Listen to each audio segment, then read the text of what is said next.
repasa la gran migración rusa que hubo en la Argentina, seguramente vamos a encontrar que un primer flujo migratorio fue a mediados del siglo XX, pero sin embargo, todo ese flujo hasta la actualidad se sigue sosteniendo en menor medida, pero gran cantidad de rusos siguen viniendo a la Argentina y de toda esa región. Y por eso hoy queremos entrar también en contacto con esta historia, con Anastasia vamos a estar hablando hoy, que viniste, charlábamos un poquitito antes, vos me decís soy de la Unión Soviética, aunque en realidad ahora es Ucrania, pero Sí. yo trabajo más con la comunidad rusa. Y bielorrusa. Y bielorrusa. Es así, digamos, es como un poquitito, todavía quedó en una zona de conflicto y que tiene estos vaivenes, ¿no? Es triste porque es mi país, yo también lo quiero y lo amo mucho, pero yo creo que el conflicto entre Rusia y Ucrania es basado en la nada. Ajá. Por una cuestión de que somos todos eslovenos, somos todos hermanos. Es muy triste ver ese conflicto en particular, porque tengo una parte de familia que vive en Rusia, otra en Ucrania. Y ver cómo a través de propagandas de TV o las noticias, noticieros, los hacen pelear entre familias. Claro. Eso es triste. Pues somos familias mezcladas casi todos, porque en la Unión Soviética antes era todo uno. Claro, claro. Y también parte de la familia en Argentina. Sí, ahora sí. ¿Cómo fue esa aparición de un destino tan ajeno, tan extraño como Argentina para una persona que nació allá? Para mí fue una elección de mis padres que me hizo venir hasta acá. No me quedaba otra. Claro. Pero así la elección después de quedarse acá. Era difícil porque la mentalidad, aunque yo vine a los 11 años, ya es diferente. Pero me gustó bastante Argentina en el sentido que ustedes son más light, más tranquis. Allá estás siempre corriendo detrás de algo. Ajá. En la sociedad. Acá es un poco más tranquilo, así que elegí eso y me quedé. Una migración, decías, obligatoria, digamos. Lo decidieron mamá y papá y ahí nos fuimos. Sí, ellas venían en 2000, yo vine en 2003. No quisieron traer a los hijos, tengo una hermana mayor, por una cuestión que no sabían con qué se iban a encontrar durante la migración. Claro, me imagino. Y tuvieron razón en realidad. ¿Por qué? En 2001 tocó el corralito. En 2000, mi papá vino acá, vivió solo 10 meses, acá después falleció de cáncer, mi mamá se quedó sola y fue difícil para ella. ¿Cómo fue, digamos, el momento previo? ¿Cómo fue que aparece como destino Argentina para la familia? ¿Había familia que había estado acá o fue algo que...? Mi madrina. ¿Tu madrina? Mi madrina vino unos 6 meses antes acá y le escribió a mi mamá diciendo, no, me gustó, venite, está bueno. Y madrina mía y mi hermana, tenemos una única madrina, compartimos. Y bueno, mi mamá fue a la embajada de Argentina en Ucrania. En ese momento regía un contrato entre Argentina, un acuerdo entre Argentina y Ucrania sobre migración, que nos daban permanencia, residencia permanente. Entonces hizo todo el trámite que tardó mucho más, que 6 meses cuando inició, 1 año y pico estaba, y se vino. Época de profunda crisis también. Y ya le tocó todavía no vivir tanto en crisis, porque vino en febrero de 2000, le agarró en 2001, eso sí. No, acá, pero en Rusia, digamos, era un momento sí más problemático. Sí, en Rusia, Ucrania. Ucrania también. Creo que todos los territorios postsoviéticos vivieron esa crisis en años 90. Por una cosa de que Unión Soviética, todo, la industria y toda la economía era como un reloj bien aceitado. Si algo faltaba en una república, lo sacaban de otra república. Cuando te quedas solo, más un caos, que no hay un gobierno bien fijo, no sabes por dónde empezar, y bajó bastante.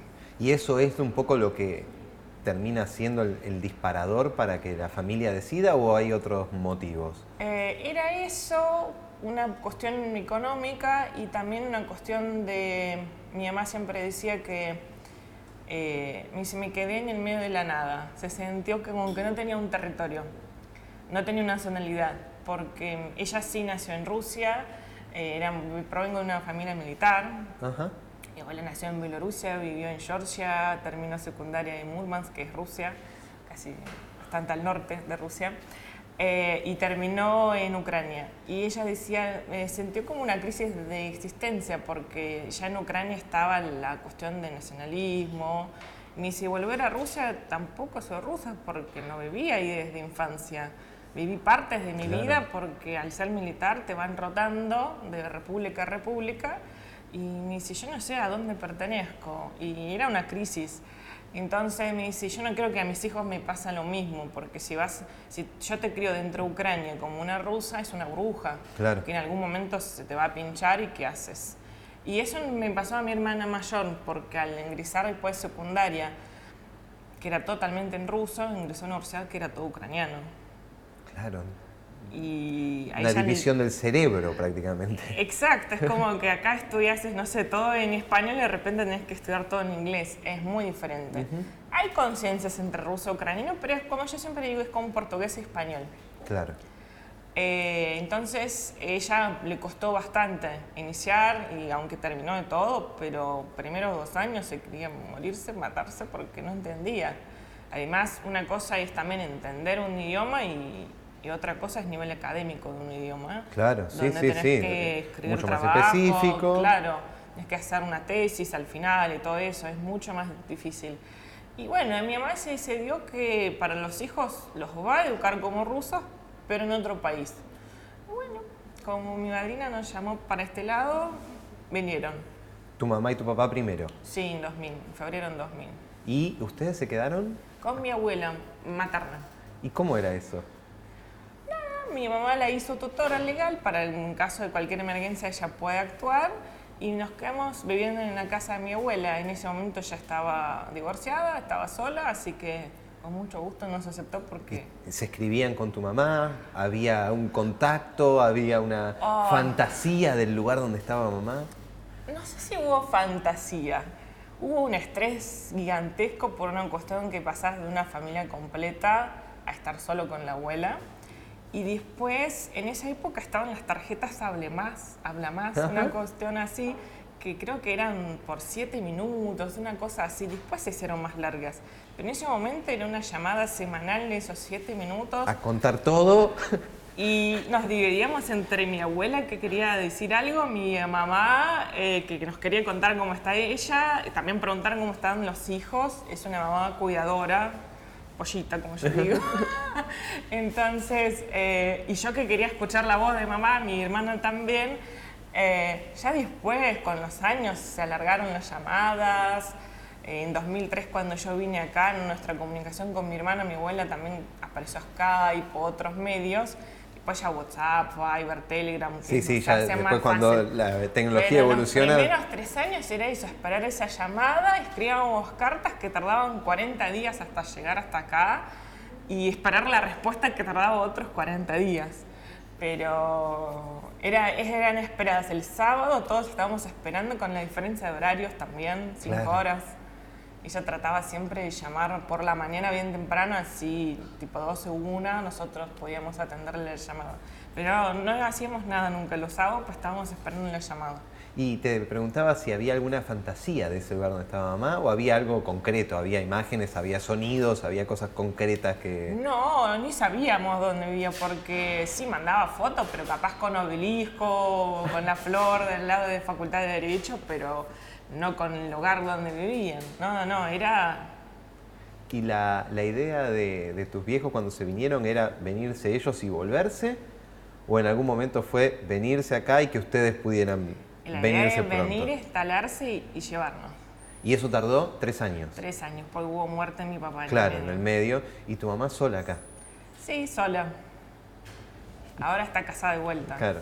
¿Y cómo fue ese viaje, ese momento de, bueno, ahora sí nos toca ir a nosotros? Yo no sé cómo fue para ellos. Ellos eran jóvenes, mi mamá tenía apenas 32 años, mi papá 39. Yo no sé qué sentían ellos, pero yo me acuerdo de la ruptura entre que ellos se van y tardé creo como 10 días en entender que no están mis padres. Claro. Porque, es más, yo creo que en el día cuando ellos se iban definitivamente del aeropuerto ni lo entendía.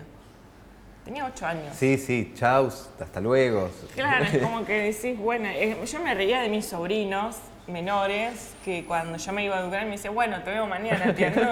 Claro. Voy a tardar un poco.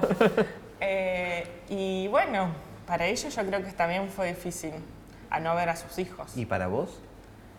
Bastante difícil. Yo era muy pegada a mi papá y primero que se iban y después perderlo de manera definitiva Claro. fue bastante duro. Y ese viaje definitivo de Ucrania a la Argentina, ¿cómo lo viviste? Digamos, ahí sí hay una despedida, hay un, bueno, vuelvo total, el fin de semana es que- vuelvo. No, en 2003 yo vine con mi abuela materna, mi hermana que ya en ese momento estaba casada, en Ucrania se casan bastante temprano, pero mi hermana se zarpó. Entonces familiares muchos en Ucrania no me quedaban Claro. así directos. Así que yo estaba muy contenta con tal de estar al lado de mamá. Yo creo que en ningún momento me importó hasta dónde voy a vivir, dónde es, creo que no caía. Claro, se dio y ahí vamos. Estaba contenta porque voy a ver a mi mamá, voy a vivir al lado de ella, por fin podré compartir cosas con ella, pues ya tenía 11. Y la idea era venir a instalarse. Sí, ya No hubo sabía. unas vacaciones, un No. viaje previo, No, una mi prueba. mamá viajó 2 veces a Ucrania antes para vernos por motivo del casamiento de mi hermana y por el tema de entierro de mi papá. Porque él antes de fallecer hizo un traslado a Ucrania y falleció ya estando allá. 10 días sobrevivió.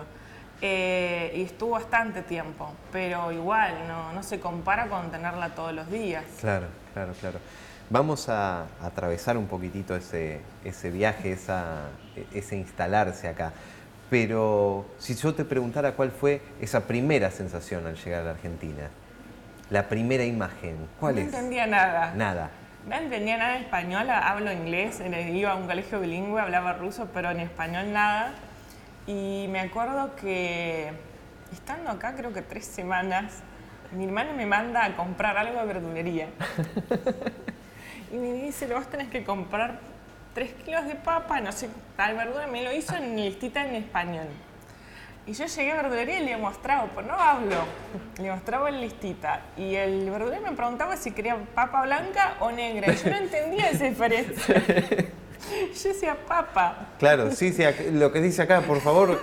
No me hagas más preguntas. Pero eso es algo que nos pasó a todos, independientemente. El primer día en la verdulería que te empiezan a hacer preguntas, si tenés 10 años, 11 años, no tenés la respuesta. el tema es que ¿Perita no- o no, redondo? No, es que no entendés qué Claro. te están preguntando. Es como, ¿qué diferencia hay? Y me mostró 2 papas, una estaba blanca y la otra así. Me dice, ¿cuál de las dos? Y yo no entendía qué me decía. Le mostré la blanca por las dudas.